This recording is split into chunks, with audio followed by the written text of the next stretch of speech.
On va passer à notre quatrième partie désormais, à savoir coach parisien et entraîneur catalan qui est passé en joueur et coach par Barcelone. Luis Enrique, on l'a titré évidemment comme on se retrouve, le Barça et Luis Enrique, donc qui a été 8 ans joueur au Barça entre 96 et 2004, 3 ans en tant qu'entraîneur, on s'en souvient évidemment très très bien, entre 2014 et 2017 avec 9 trophées, dont 2 Ligas, une Ligue des Champions en 2016 notamment. Troisième entraîneur le plus sacré de l'histoire du Barça. C'est Ce qui ça, n'est ouais. pas rien. Hein. Le deuxième, Et, c'est Cruyff. Et le premier, c'est un entraîneur, je crois que vous le connaissez un peu, il s'appelle Guardiola. un petit peu, ouais. Voilà, c'est dire l'empreinte qu'il a laissée au Barça. Et d'ailleurs, il y a une question qui lui avait été posée, parce qu'évidemment, dans les confrontations, il n'y a pas si longtemps, en 2017 notamment, il y a eu celle de 2021, mais on lui posait la question en conférence de presse, hein, après le tirage au sort des quarts de finale, sur cette fameuse remontada en 2017, c'était avant le match contre Montpellier, il me semble, si la remontada, c'était l'un de ses meilleurs souvenirs. Et je trouvais intéressante sa réponse, et Yacine Elton, je vais vous poser la question après, il avait répondu non, c'est pas un meilleur souvenir, parce que cette remontada n'a servi à rien malheureusement. On a été sorti par la Juventus derrière, ce n'était donc pas le match le plus spécial de ma carrière. Le PSG avait gagné 4-0 contre nous. On se souvient de moi pour la remontada, mais on était entre la vie et la mort 15 jours auparavant. Ensuite, le regard a changé. Je me souviens du 4-0 et du 6-1. Cela fait partie de l'histoire. J'en suis très fier. Je ne changerai rien de ma carrière. J'aurais sans doute pu faire beaucoup mieux, mais j'ai donné mon maximum. Avant de parler un peu des retrouvailles entre les deux clubs, parce qu'il a dit qu'il était content de revenir dans son pays, évidemment, d'affronter le Barça. Yacine, on en avait parlé un petit peu dans le podcast, mais sa réponse quand même est très intéressante pour désamorcer un peu tout ça, pour éviter de parler encore de cette une énième fois de la remontada, et vraiment d'avoir une approche du match sur voilà de façon un peu plus sur l'événement, les présents quoi. En fait, avec une équipe du Barça voilà, qui a changé depuis. Le PSG qui a renouvelé son effectif et donc à part Marquinhos et des joueurs blessés comme Kurzawa et Kimpembe, il n'y a plus de joueurs qui faisaient partie de ces remontada. Et voilà, c'est une façon aussi de se concentrer sur autre chose et de dire voilà, il y a eu cet événement-là, moi ça m'a pas marqué plus que ça et ça sera un tout autre match. Ouais, tu veux dire qu'il a une réponse un peu plus intelligente que c'est mon plus grand souvenir d'entraîneur parce que c'était impensable, etc. Voilà, par exemple, ouais. Bah évidemment, évidemment que sa réponse elle est intelligente et en plus, non seulement elle est intelligente, mais quand tu la lis bien, il a raison. Eh Parce oui. qu'effectivement, après la remontada, il ne s'est rien passé, que c'est presque la fin, c'est la fin de l'aventure de cette équipe-là. Enfin, il a raison. Maintenant, c'est très bien de le dire comme ça aussi, parce qu'il aurait très bien pu dire que ça reste quand même un grand souvenir, parce que, évidemment, qu'on ne va pas revenir sur l'histoire de l'arbitrage et tout, mais le scénario, et quoi qu'il arrive sur un terrain, gagner un match de cette façon-là, se qualifier de cette façon-là, au bout, du bout, etc., évidemment que ça marque. Donc, il aurait pu, peut-être pas en rajouter, mais dire que ça reste quelque chose de très bien, de très fort, etc. Il en a pas rajouté, donc c'est plutôt intelligent de sa part. Et d'ailleurs, j'ai vu un commentaire vite fait, parce que ça me permet d'en parler, mais Ouais. on a quand même 4 coachs sur les 8 de quart de finale de Ligue des Champions qui ont un lien avec le Barça. C'est quand même pas mal. Alors, un peu Puisqu'il y a Xavi, ouais. Arteta, Guardiola et Luis Enrique. Ouais. Est-ce que c'est anodin ça? Je sais Ah, pas, hein, c'est des que fois c'est pas anodin quand c'est les Portugais, donc je vois pas pourquoi ce sera anodin quand c'est les Espagnols. ça forme des joueurs, mais ça forme aussi quelque part des entraîneurs, enfin, à l'exception d'Arteta qui est un cas différent.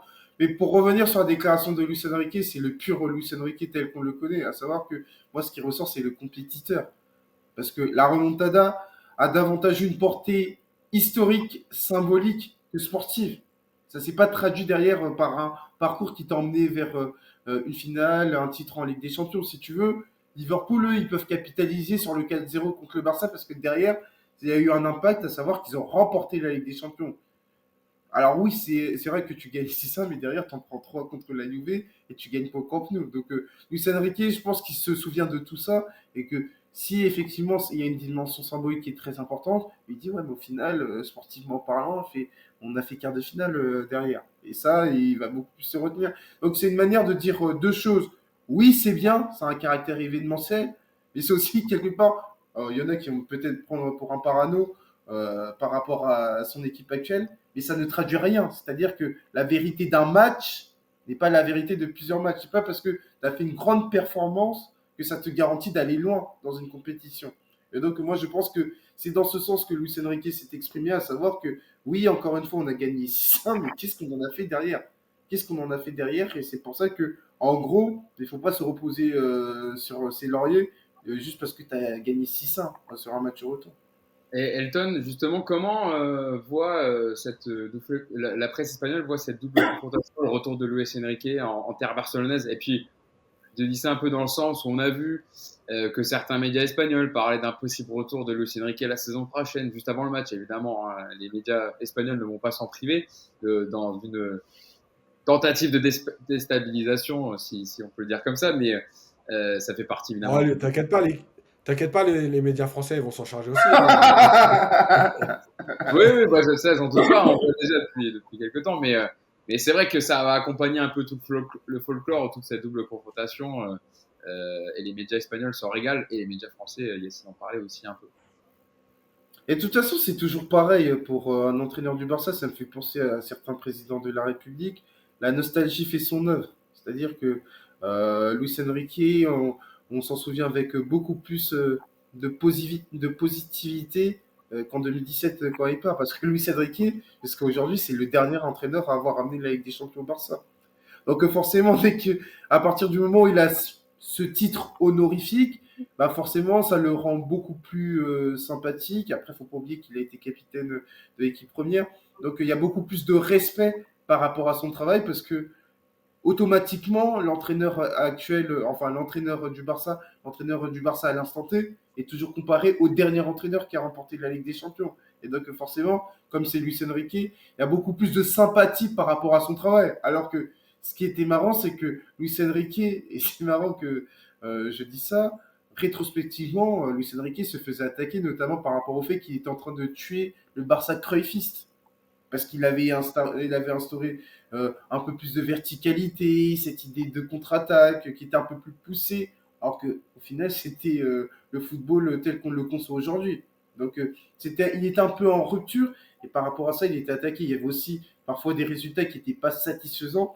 Je fais référence à ce qui s'était passé au Parc des Princes. Mais aujourd'hui, Luis Enrique est très apprécié, enfin, pas très apprécié, est beaucoup plus apprécié qu'en 2017. Et forcément, son retour est attendu avec beaucoup de curiosité parce qu'il revient en tant qu'entraîneur du PSG. C'est-à-dire un club. C'est quand même ces deux visions qui sont paradoxales. À savoir que le PSG, évidemment, est parfois pointé du doigt, on va pas se mentir. À côté de ça, on les craint énormément parce qu'on se dit tôt ou tard, ils vont la remporter cette Ligue des Champions et on ne pourra rien faire. Et donc l'idée que ce soit Luis Enrique qui soit l'entraîneur qui fasse ça, et ben ça ajoute un peu plus d'intérêt. Et Yacine, c'est vrai que ça serait fou que Luis Enrique remporte la Ligue des Champions avec le Paris Saint-Germain, en battant le FC Barcelone. Ça ferait quand même beaucoup de signes pour cette saison.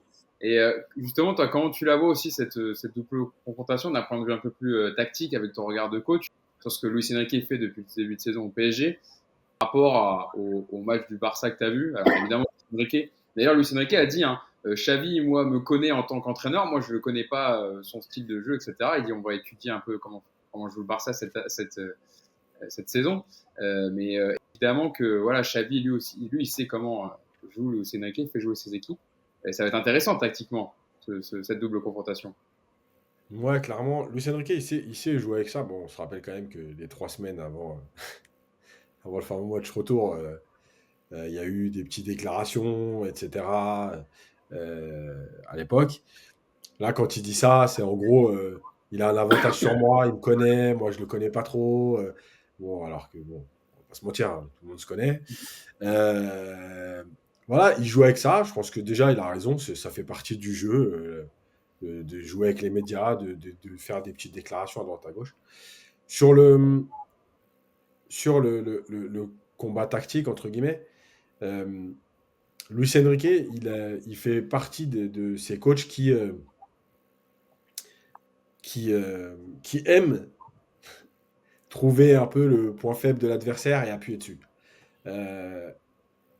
En tout cas, chercher quelque chose pour mettre en difficulté ou pour aller dans le sens. On se rappelle, par exemple, je vais donner un exemple concret, mais avant ce fameux match de 2017 là, le Barça, pratiquement sur les 7 premiers mois, ne joue pas à 3 derrière.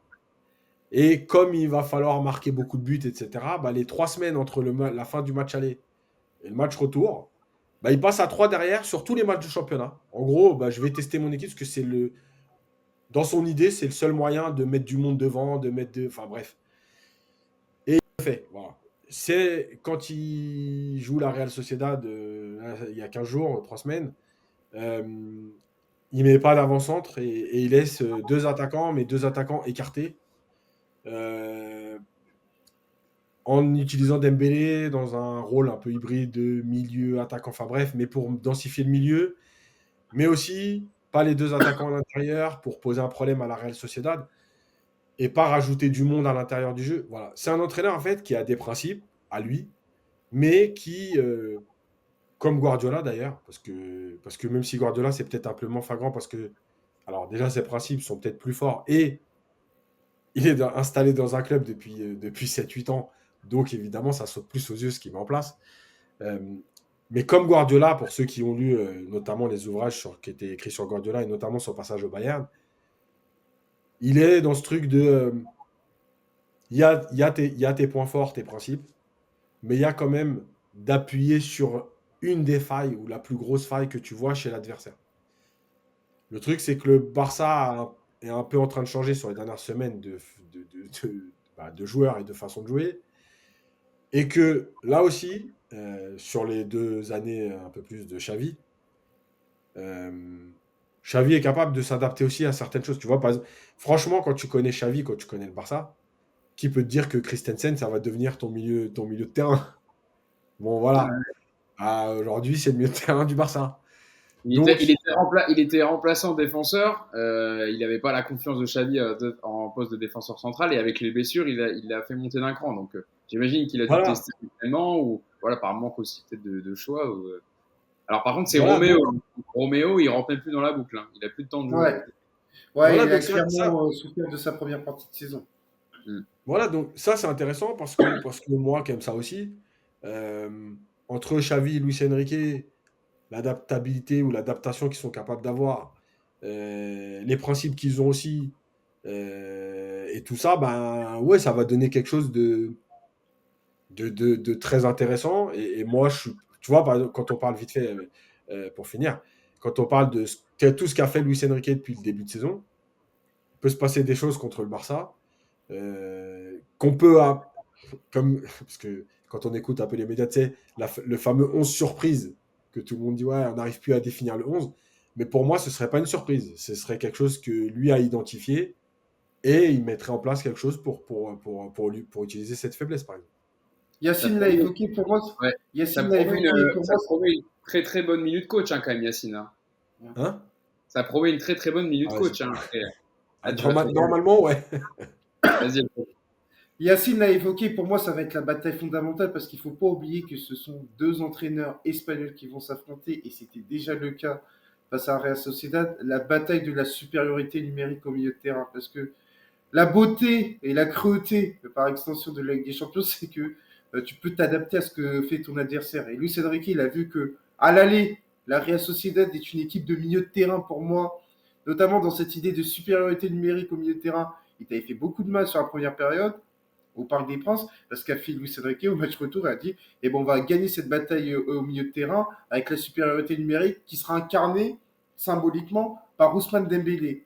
Et là, il se trouve que tu vas affronter un entraîneur qui pense de la même manière, parce que tu as le Barça de Xavi avec son fameux carré, c'est-à-dire traditionnellement, il faudra voir avec les retours des blessures, mais aujourd'hui, si tu te fies à ce qui s'est passé contre l'Atlético de Madrid, Christensen, Gundogan, Sergio Roberto et notamment Fermin Lopez, tu vas avoir cette idée d'avoir la supériorité numérique au milieu de terrain pour pouvoir t'installer dans le camp adverse et faire reculer l'adversaire. Moi, ce qui va m'intéresser, c'est qu'est-ce que Luis Enrique va faire, en sachant qu'il y a un facteur qui pour moi est très important, notamment dans cette idée de supériorité numérique. Au match aller, tu n'as pas Achraf Hakimi.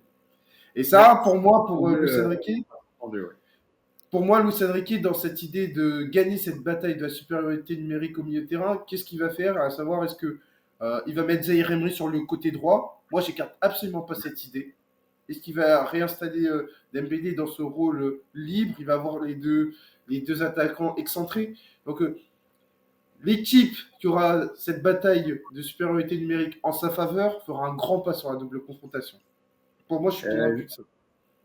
Avant de passer à notre dernier thème sur l'avantage Barça pour avoir le retour à Montjuic, Yacine, on avait préparé, je ne sais pas si tu l'as, la photo du 11 du Barça. Alors, j'ai repris celui, pas celui contre l'Atlético de Madrid, puisque ça avait fait beaucoup tourner, il y avait quelques blessures, des pépins physiques, mais celui au match quart de finale retour face à Naples. Je ne sais pas si tu l'as, Yass. Tu avais demandé. Tu l'as pas? Non. Bon, c'est pas grave, on fera comme ça à la voix.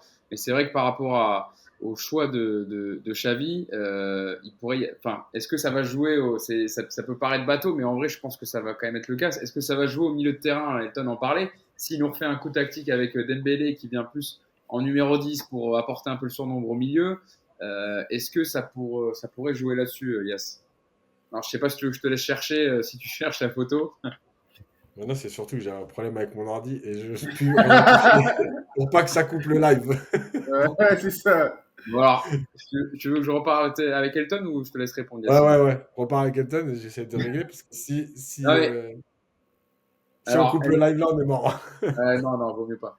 Elton, c'est vrai que quand tu as vu Luis Enrique faire ça contre la Real Sociedad, t'en parlais avec Ousmane Dembélé. Alors, franchement, personne s'y attendait parce qu'on n'avait jamais vu ça depuis le début de saison.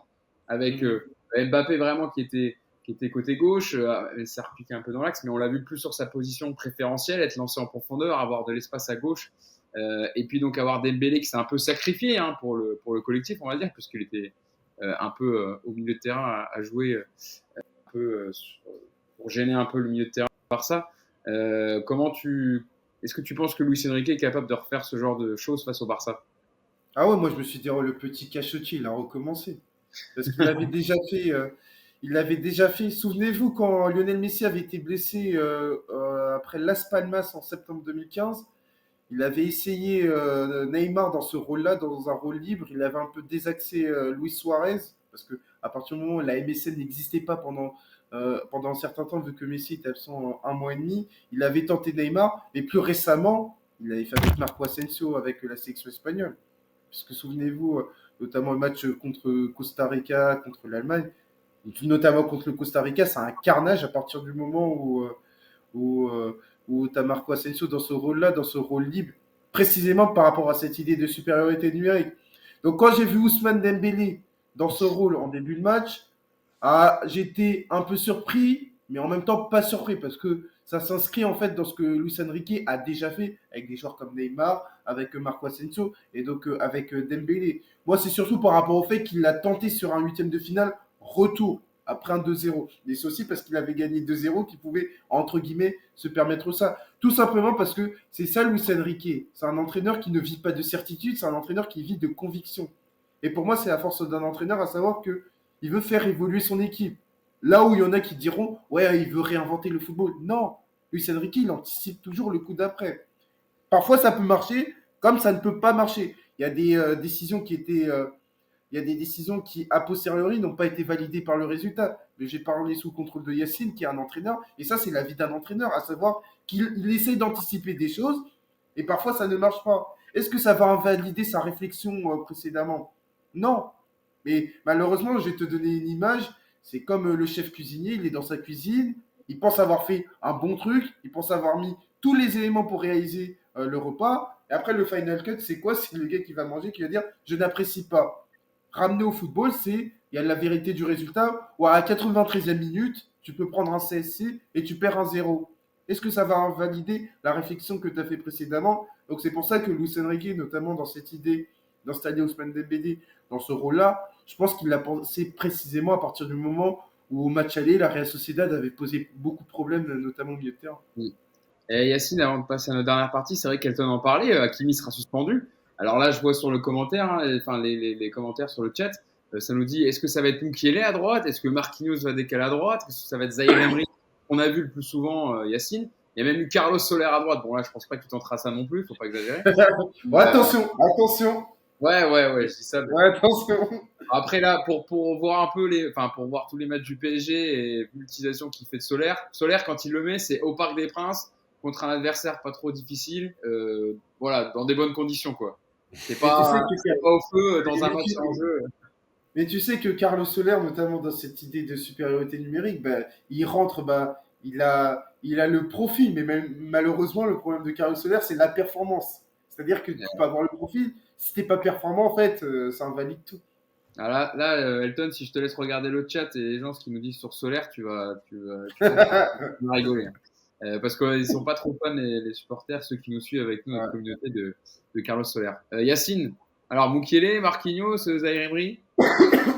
Ouais, alors, juste déjà, je réponds à Anton sur un truc quand il a dit, ouais, des entraîneurs qui cherchent, des fois ça marche pas. En fait, on peut se rappeler quand même Guardiola, qui s'est fait taper dessus avec City sur quelques Ouais. éliminations en Ligue des Champions notamment, où on disait, ouais, pourquoi il a tenté ça? Tiens, la finale, il joue son numéro 6. Ouais. Bon, voilà, c'est le revers de la médaille de ces entraîneurs. Quand ça marche, c'est coup de génie, et puis quand ça marche pas, c'est que tu as trop réfléchi. Bon, c'est aussi le foot. Sur le positionnement des joueurs, évidemment que dans l'absolu, moi je pense qu'en termes de fiabilité, de rôle, etc., pour moi, le meilleur, le choix le plus crédible et le plus cohérent pour moi, c'est Marquinhos. Maintenant, il y a le fait que ça fait un moment qu'il n'a pas joué, qu'on ne sait pas trop où en est sa blessure. Et donc, à un moment donné, bah déjà, tu sais pas s'il risque de jouer et de se blesser, tu sais pas s'il manque réellement de rythme, parce que en fonction de sa blessure, qu'est-ce qu'il a fait depuis 5 semaines? Est-ce qu'il s'est entraîné et il peut pas jouer, mais il a gardé du rythme? Est-ce que vraiment il a coupé? Est-ce que, bon, déjà, il y a cette interrogation-là. C'est dommage parce que Marquinhos, en fait, pour moi, il coche toutes les cases. La vitesse, le poste, parce qu'il a déjà joué latéral droit, la vitesse dont tu as besoin, la qualité technique et la qualité de centre si tu as besoin de déborder, et le rôle de rentrer à l'intérieur et d'être capable de jouer au milieu, puisqu'il a aussi joué milieu de terrain. Donc en fait, il cochait toutes les cases. Pour avoir ça depuis plusieurs semaines et avoir échangé avec des gens, il y a plein de gens qui me disent mais pourquoi tu écartes Mukele? En fait, moi, j'écarte personne. mais je pense que vous avez bien vu que Mukele n'avait pas besoin de moi pour être écarté. Le mec, il a joué un match à Monaco depuis en 2 mois. Enfin, non, il a joué Lille et Monaco. Bon, c'est pas moi qui l'écarte, c'est le coach qui semble ne pas le calculer. Maintenant, je pense que Luis Enrique, ça fait partie aussi de ces coachs qui sont capables de se dire Mukele, si je pense que c'est le meilleur à ce moment-là, il est capable de le mettre. Hein. Je dis pas qu'il jouera pas. Je dis qu'aujourd'hui, dans les probabilités, il est quand même loin derrière les autres. Après, en fait, ça va être plus de se dire entre Zaïre Emery et les autres, finalement, est-ce que tu préfères un Zaïre Emery euh, dans ce rôle-là hybride, alors un peu bridé et que tu perds un peu dans le milieu de terrain, ou te dire bah, là où il est le mieux et on en a besoin, c'est le milieu de terrain et je vais m'adapter à droite, ça c'est toujours le choix. Le seul truc qu'il faut penser, et ça c'est, je pense que c'est aussi un élément très important, d'ailleurs il en a parlé Luis Enrique récemment, mais pour ceux qui l'ont connu joueur, il faut jamais l'oublier. Luis Enrique, c'est un joueur qui a joué partout. Ouais. D'accord. Pour ceux qui ont suivi sa carrière, c'est un joueur qui a joué partout. Il a joué Sauf milieu, gardien, bien évidemment. voilà. Il a joué latéral, il a joué défenseur, il a joué milieu, il a joué attaquant, il a joué ailier, il a joué. Bref. Donc en fait, pour lui, si dans sa tête, pour le collectif, alors ce que nous on comprendra peut-être pas, mais pour le collectif, Zaïre Emery à droite, c'est la meilleure solution à ce moment-là, bah, en fait, il le fera. Voilà. Il faut toujours se dire qu'il, lui, il pense avant tout. Tu vois, même s'il y en a qui ont voulu expliquer que c'est de l'ego et tout avec Mbappé, les histoires avec Mbappé, les changements et tout. Bon, évidemment qu'il y a un peu d'ego, un peu de trucs, mais la démarche première, elle n'est pas là. La démarche première, c'est que c'est un mec qui, joueur, était déjà un soldat, un mec de collectif. C'est-à-dire que tu le mettais latéral droit, il jouait latéral droit, tu le mettais 6, il jouait 6. Donc il a cette démarche-là dans sa tête, dans son comportement, etc. Et donc à partir de là, S'il pense que Zahir Emery, il vaut mieux s'en priver au milieu de terrain, de l'avoir dans ce rôle-là, parce que collectivement, c'est là où tu perds le moins, c'est le choix qu'il fera. Voilà, c'est tout. Et je regardais Ouais, Nordi Mukiele, même quand Hakimi, on les a vu les matchs, mais même quand Ouais. Hakimi était à la CAN, je me disais, bon, il a dû faire des rentrées, Jouer 20-25 deux minutes. fois.